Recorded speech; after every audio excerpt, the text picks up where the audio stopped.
Good morning, afternoon, or evening, wherever and whenever you are. My name is Benjamin, and welcome to this Godot Fog of War tutorial. Let's jump right in. Create a new project in Godot, add a node 2D, and name it World. Go to Project, Project Settings, Display Window, set width to 640, height to 360, test width to 1280, test height to 720, and mode to 2D. Close. Add a new sprite node to the world and uncheck centered. Add a script to the world node. First, we need a light image. I'm going to use this one. It's 13 by 13 pixels. It needs to be white for the light and slowly fade to transparent around the edges. If you want to use the same one as me, I'll have a link in the description to the GitHub for this project.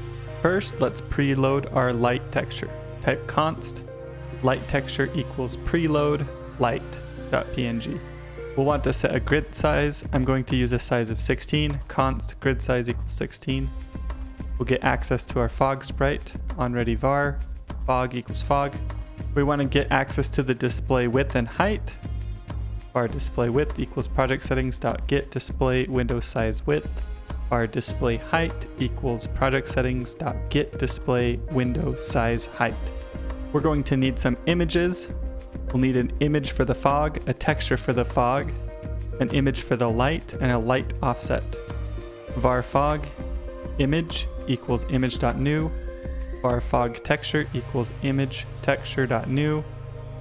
Var light image equals light texture.get data. In this line, we're getting the image from our light texture. Var light offset equals vector2 parentheses light texture.get width divided by 2, light texture.get height divided by 2 parentheses. Now we need to do some setup. We'll have our ready function.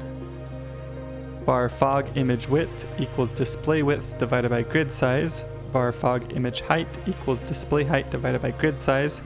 Now that we have the size of our fog image, we're going to create it. Fog image.create parentheses fog image width, comma fog image height, comma false. That's for the mipmap flags. Then we'll want to give it a format. We'll use RGBAH. Now we'll fill our fog image.fill with the color black. In order to draw our light image onto our fog image, they need to be the same format. So we're going to do light image.convert image.format RGBAH to convert the light image as well. Now we'll scale our fog sprite by the grid size.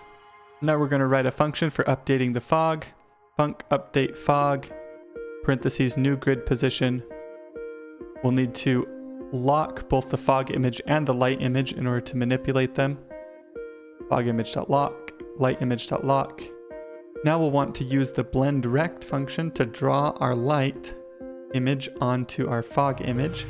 First, we need to get the light rect, the space that the light is using up. We'll use var light rect equals rect2 parentheses vector2.0 comma vector2 parentheses light image.get width comma light image.get height parentheses parentheses.